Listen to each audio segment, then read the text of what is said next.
are the most important person in your child's life, and your words have huge, tremendous, and lasting consequences on them. So today, we want to talk to you about how you can use those words to love and care for your children.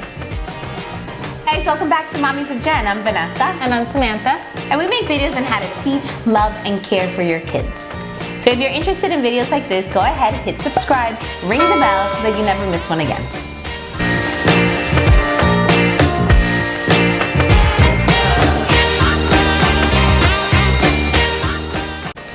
We have all seen it, and some of us have even been guilty of doing it. And that is using words that can often be harmful and hurtful to our children. So today we want to highlight some of those watch-fors of words that we want to shy away from and offer some alternatives of other things we can use instead to offer encouragement to our growing children. So one of the things that strikes me the most is what you said a little earlier, the long-lasting impact of your words. And I can say it, I have experienced that myself. I had very, very tough parents growing up, and I love them for it. But there are some things that I know that they did that I would not want to do with my children. And because you grew up with that, it's hard to change that. But having the notion that you have to change it because it can be hurtful for many, many, many, many, many years to come, this is why we're making this video. So the very first tip that we have for you is do not label your child.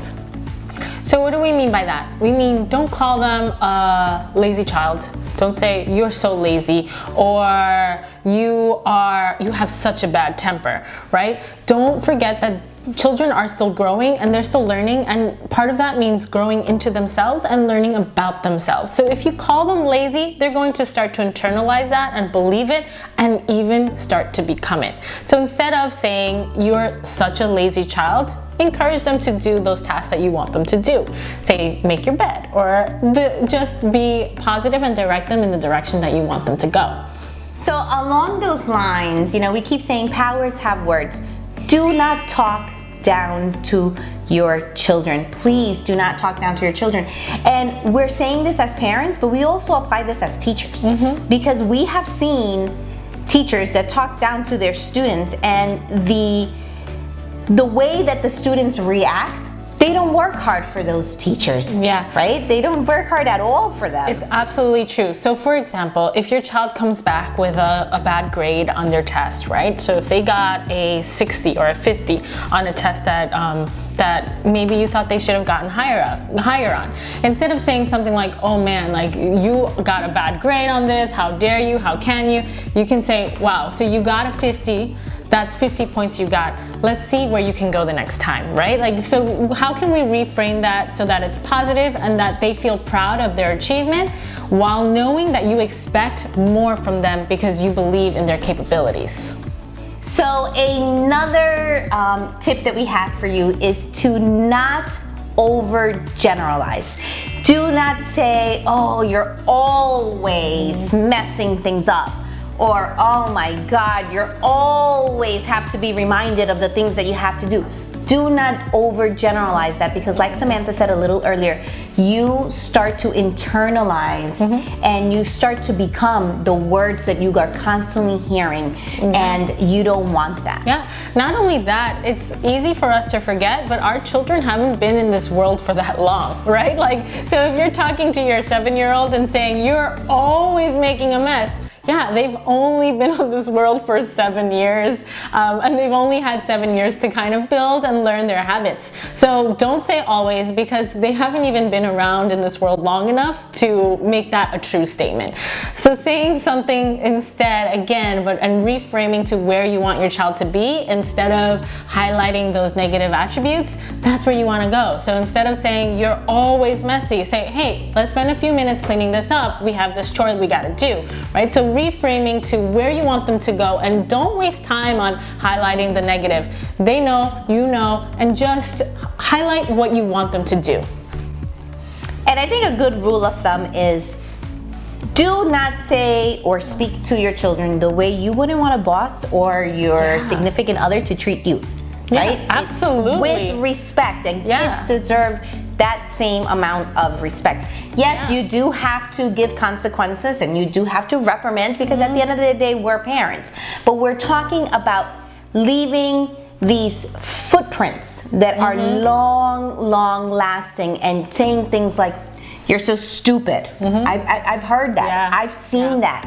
Or, you know, your temper is so bad that you're never gonna find another significant other, or things like that. You're never gonna find a partner. Because you know what? You just don't want to, later on in life, for somebody to think that they're the ones that are doing always things wrong. Yeah. So another tip that we have for you is, there is this habit of comparing your children. And one, as teachers, you know that you can't compare children. As parents, we shouldn't be comparing children. Why? Because everybody has their own strengths, everybody has their own weaknesses, and no two human beings are alike. So comparison is not needed. But what kills me even more is when I hear parents comparing their children to other people in front of their own children. How do you think that that child feels when their own parent is comparing them, or saying, I wish you could do more like this, like little Johnny, or I wish your grades could be better like little Michael? No, you can't be doing things like that. Yeah, and this, I have to say, was really common in my culture growing up. I don't know if this is, and again, I'm going to preface this with, this is a blanket statement. I know that each family is different, but in my Asian household, it was very common for us to be compared to other children in the neighborhood. And I'm an only child, and those with siblings, I know, have experienced it even more when they're compared to their siblings. So instead of comparing your child with another person, what you can do is compare them to themselves and their own progress, right? Like, let's say instead, how much you have excelled, gotten better because of your commitment, because of your practice. And in the same line, you say, hey, you know, I haven't seen you practice in a while. Remember how much better you've gotten when you practice, right? So let's reframe it again, reframing to comparing to themselves and their own growth and their own progress instead of to everyone else. Yeah, I have a little anecdote. Not too long ago, there was a piano recital that I went to, and there was a parent there who, by the end of the performance, I overheard them say, how long have you been playing? And look at that kid who has only been playing a year or two. How could you not be playing at their level? Yeah. Like, why aren't you playing that same level of difficulty when it comes to songs? And inside of my mind, I said, oh my God, this is a big parenting no-no. Why? Because everybody learns at different rates. Because maybe that kid has a lot more musical inclination and can learn quickly, and you just cannot compare and you don't your know. children. Yeah. And also, it's really hard on yourself to always be comparing your child to another child. It's important for us to remember that our child is enough as they are, right? And that kind of releases some stress for you. My child doesn't need to be playing at the same level as the next child. It's not a competition. It's not a competition of life. My child just needs to be giving me their best. Yeah, and not only that, but we're trying to make sure we raise self-confident kids. You're not going to be raising self-confident kids if you're constantly putting in their mind that they have to be doing what others are doing.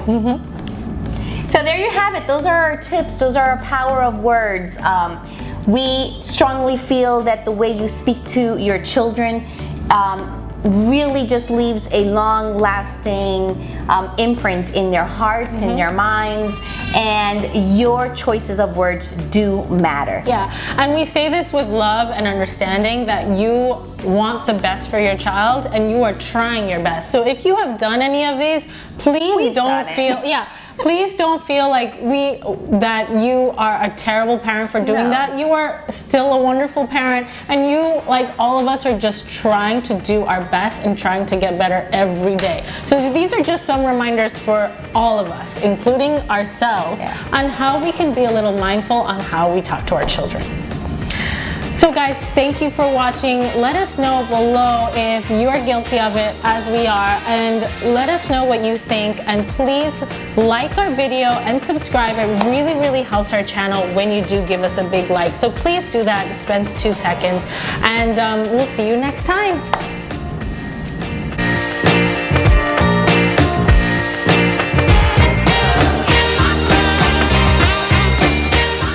Yeah, that's a great point. That's my pet peeve, when teachers are like, you're so distracted right now. Well, you're not giving them No, and they're going to continue to do it. Yeah, Same thing with kids. just ask them to do what you want them to do. Don't waste any more time. Yep. It's like a pet peeve of mine. Yeah.